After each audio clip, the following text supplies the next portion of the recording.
The action never stops, I'm as wild as can be. Então, a ação nunca para e eu sou tão selvagem quanto alguém pode ser. Uau! Uau, Anthony. Tá, Anthony em 1984 já era esse malandrão, né? Você pede uma música nos comentários e eu não só traduzo as letras e gírias, como interpreto a intenção subjetiva do artista. Sejam bem-vindos a mais uma Red Hot Chili Mondays, onde toda segunda-feira tem vídeo de Chili Peppers no canal. E quando eu pensei, perguntei, ponderei pra vocês o que a gente vai fazer pra gravar os vídeos a partir de agora, né, em 2023 no canal, vocês deram uma sugestão ótima que eu adorei aí embaixo nos comentários, que foi traduzir uma música de cada disco do Chili Peppers, né? Então a gente começa com o primeiro álbum, aquele que vocês sabem que não me agrada nem um pouco, né? O início da carreira não me agrada, mas isso não impede da gente dissecar, traduzir e ver o que eles estavam pensando lá em 1984, né? Olha esse contraste, né?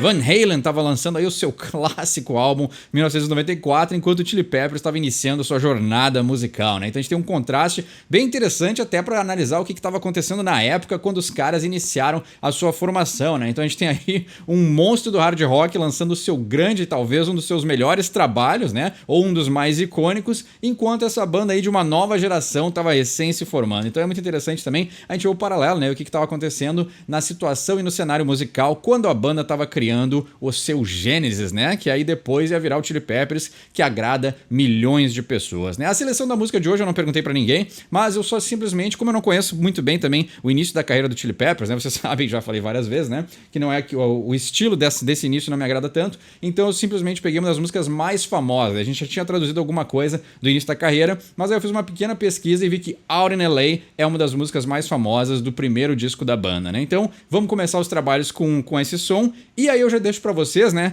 Peçam aí, deixem aí nos comentários que música a gente vai traduzir do segundo disco, que se eu não me engano é o Freaky Style, né? Então, segundo disco do Chili Peppers, qual vai ser o vídeo pra semana que vem? Deixa embaixo nos comentários, música mais votada vai ser aquela traduzida na segunda-feira que vem.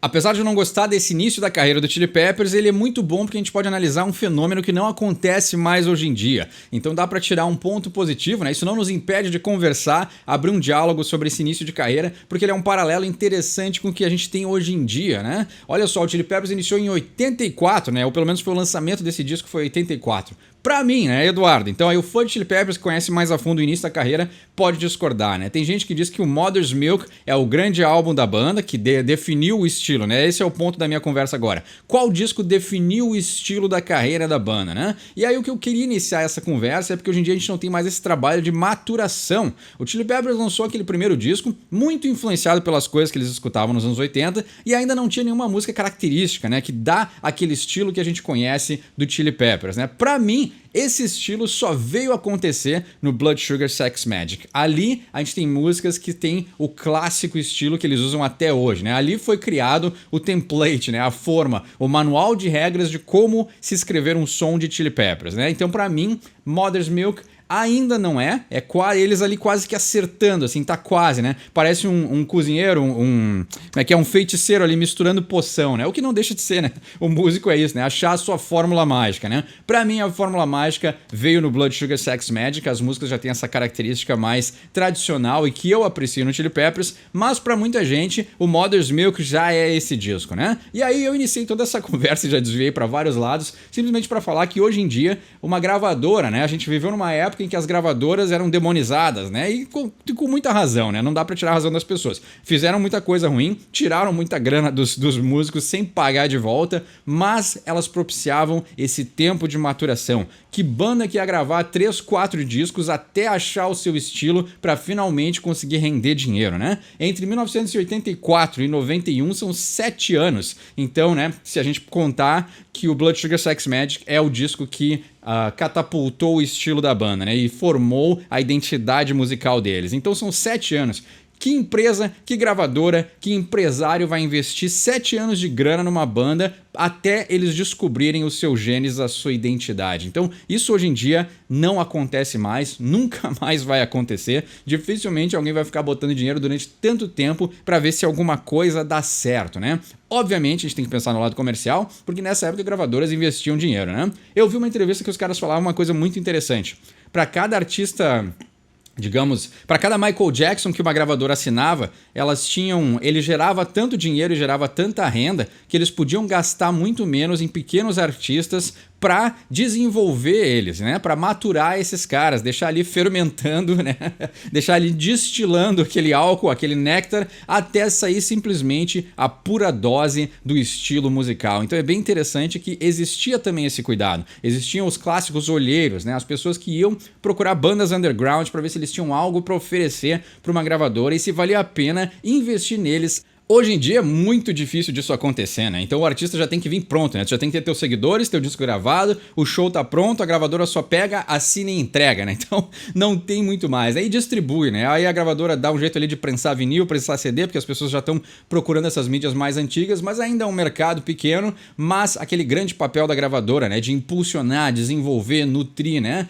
Polir o som de uma banda até virar um produto que fosse acessível para milhões de pessoas, isso não acontece mais hoje em dia. Claro que tem os movimentos contrários, né, e pessoas que não queriam fazer parte desse grande ciclo, dessa grande indústria, mas eu como um músico aspirante era uma coisa que eu mais queria, né? É tu ver que alguém enxergasse talento e pudesse dizer, não, a gente pode elevar o nível do teu trabalho muito mais para ser consumido pelo maior número de pessoas possíveis que gostam desse estilo, né? A ideia não é simplesmente empurrar isso para qualquer pessoa, né? Então aí tem essa distinção entre ser um músico que tu tá fiel ao estilo que tu criou e que tu desenvolveu e simplesmente o clássico se vender, né? Aí tu dá aquela popizada no som, deixa cada vez mais comercial simplesmente para ganhar e gerar números, né? Também existe um paralelo, mas também existe um limite, né? E aí eu acho que o Chili Peppers conseguiu navegar esse limite muito bem, né? Quando eles definiram o seu som, definiram o gênese e a sua alma criativa, a gente vê que o Chili Peppers tem discos e trabalhos que se mantêm fiéis à sua origem, mas conseguem atingir o maior número de pessoas possíveis, né? Para mim, a união perfeita entre o modelo clássico de gravadoras, mantendo a integridade do artista.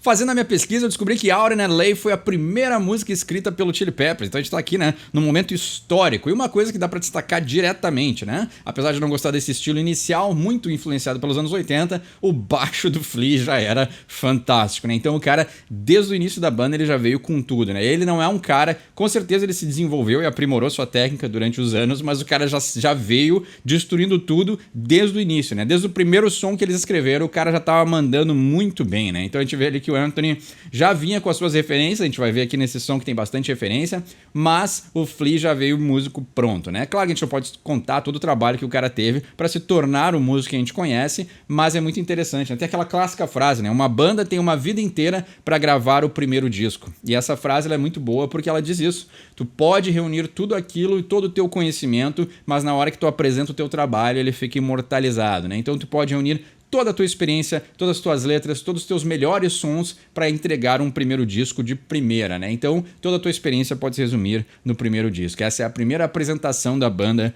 para o mundo, né? Vamos lá para a letra, então.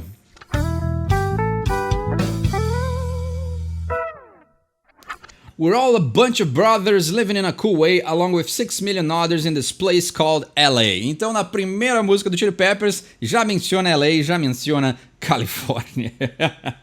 Nós somos um bando de irmãos vivendo nesta maneira legal, né? Vivendo de uma maneira legal, junto com 6 milhões de outras pessoas nesse lugar chamado Los Angeles, né? Então aí, né? 40 anos atrás, Los Angeles tinha 6 milhões de pessoas, então acho que hoje em dia deve ter muito mais, né? LA is the place, sets my mind ablaze, for me it's a race through a cotton-picking maze. Olha só, bem interessante, né? Já mostra aqui o poder do Anthony, primeira letra dos Chili Peppers, né? Primeiro som escrito por eles, e já tem essa clássica, engraçado, segunda passada eu falei sobre isso, tá aqui na primeira letra que eles escreveram, né? Ou pelo menos no primeiro som. Não sei se é a primeira letra que o Anthony escreveu, né? Não, acho que não, a gente já tinha traduzido. Tem um som que a gente já traduziu, talvez desse primeiro disco, que foi a primeira letra escrita pelo Anthony. Esse é o primeiro som escrito pelos Chili Peppers, então tem essa distinção, né? LA is the place, sets my mind ablaze, né? Então LA é o lugar e ela transforma, ela faz com que a minha mente pegue fogo, né? E aqui a gente tem place com blaze, rima direta, né? Tranquila, não dá pra jogar o cara também, né? Mas essa aqui é fácil, né?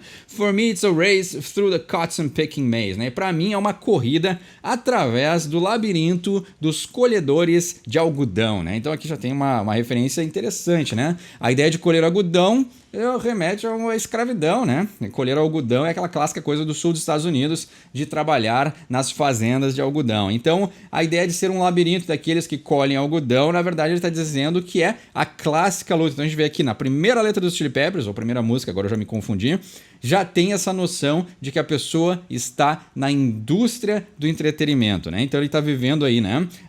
É um labirinto porque tu tem que navegar por ele e alguns acham a saída e outros não. E a ideia de colher algodão é porque tu está na luta, né? Não necessariamente é uma relação direta à escravidão, mas sim a ideia de trabalhar, né?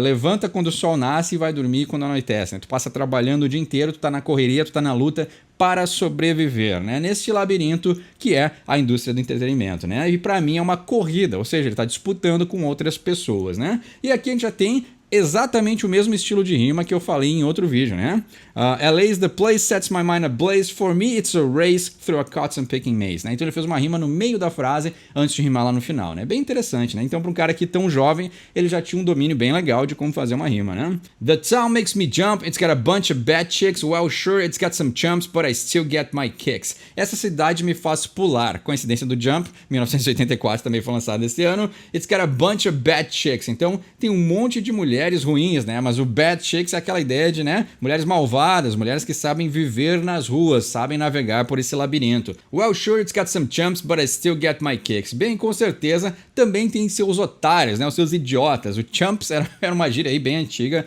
pra falar quando alguém era um idiota, né? But I still get my kicks. Mas eu ainda consigo, né? Get my kicks é conseguir os meus chutes, traduzindo literalmente, mas na verdade eu ainda me divirto, é isso que ele quer dizer. My body loves to scrump when I lick the right pick. I like dump on a thumb, pop, hump, hump, hump, pop out. Interessante, né? Scrump é uma palavra curiosa, assim, fazia tempo até que eu não escutava essa palavra, mas a ideia é de se diminuir, se encolher, né? Então, o meu corpo gosta de se encolher quando eu dou uma lambida na colheita madura, né? Ripe pick é aquela coisa que está madura, pronta para ser colhida, né? Então, essa ideia de se contorcer quando ele consegue uma fruta madura. Já tá aqui o Anthony com a sua maldade clássica, né? I like dump on a thumb. Então, como uma porcaria ou como um despejo num polegar. Pop hump, então ele dá... O pop é a ideia de estourar, né? Ou ouvir um estouro, né? Então, aquela clássica coisa de abrir a garrafa, o barulhinho que faz é o pop, né? Então, pop hump. Estourar o calombo. Hump, hump, pop out. Então...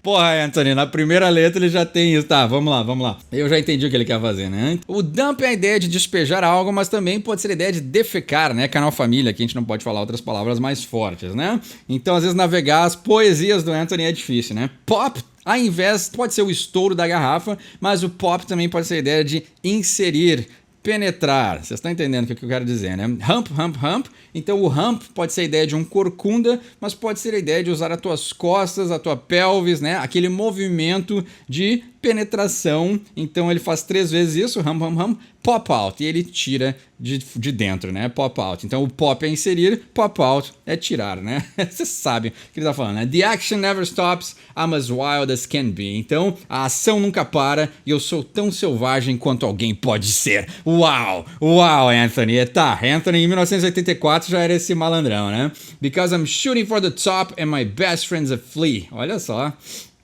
Porque eu estou... Olha só, interessante, né? A gente vê aqui um Anthony confiante, né? Então é muito legal, né? Porque eu estou... O shooting for the top é a ideia de mirar, né? Eu estou mirando no topo, né? Eu estou atirando para o topo. Mas essa ideia é que ele quer alcançar o sucesso, né? É my best friend's a flea. O meu melhor amigo é uma pulga, né? Então ele não falou o flea, mas a flea. Então essa ideia de que o meu melhor amigo é uma pulga, né? Mas claro que a gente sabe que é o apelido do cara, né? Chuka Willie knew the balls could pop, but he never met the tree, so he never bebopped hop out. Então, o Chuka Willie aqui é difícil de traduzir porque é uma coisa muito específica e eu não sei se a gente tem algo muito parecido no Brasil e ainda mais tem o agravante que eu acho que muda de estado para estado. Então, cada estado deve ter as suas coisas mais regionais, mas o Chuka Willie é como se fosse aquela frase que se fosse uma brincadeira meio infantil, assim. Tu fala a frase principal e aí quando tu repete as outras frases e as outras rimas, tu vai adicionando coisas das pessoas. O que me vem à mente, e aqui é uma referência muito específica, para quem gosta de The Office, talvez vocês vão lembrar desse episódio, que eles estão fazendo o roll call, que é a chamada, que eles falam nanana, roll call, e aí cada pessoa fala alguma coisa, né? Aí a Pam fala, my name is Pam, nanana, aí ela fala uma coisa pessoal dela, mas depois todos repetem a rima principal, que é o Shibuya, Shibuya, Shibuya roll call. Então, tipo assim, tem algo que se repete, mas tu tem a liberdade de inserir outras coisas no meio dessa rima. O Chuck-a-Willy é mais ou menos isso, então...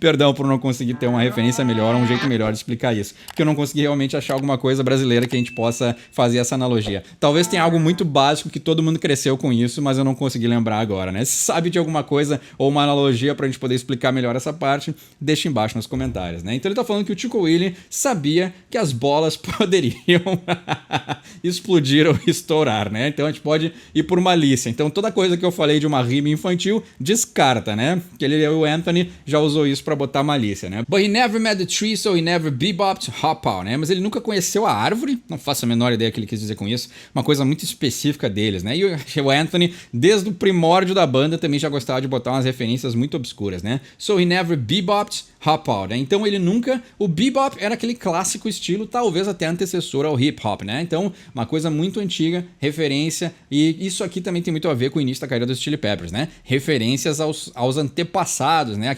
Os estilos musicais que criaram o gênesis da banda, né? Hop out. Então, como ele nunca balançou, né? O bebop é um estilo caracterizado pelo balanço, pelo movimento, pela dança e pelo ritmo. Então ele hop out, né? Como ele nunca conheceu a árvore, aqui eu também não sei o que ele dizer, ele nunca balançou e aí ele caiu fora, né? Antoine the Swan from the Pretty Fish Pond was a bad mother jumper, you could tell he was strong. Então, Antoine the Swan era um apelido do Sr. Anthony, né? From the Pretty Fish Pond, lá do lago do bonito de peixes, né? Ou o lago cheio de peixes bonitos, was a bad mother jumper, you could tell he was strong, né? Então ele era um filho do pulo, né? Então aqui eles traduziram, ao invés de motherfuckers, traduziram como mother jumper aí, até, né? Não querendo pôr palavrões na música, apesar de já ter uma maldade no verso anterior. You could tell he was strong. Você conseguia saber que ele era forte, né? O you could tell é tipo assim, tu consegue perceber, né? Ao olhar essa pessoa, você sabe que tem algo de forte nele, né? Wore a coat paisley jacket and a hella fine ass. In between his legs was a sweet young lass.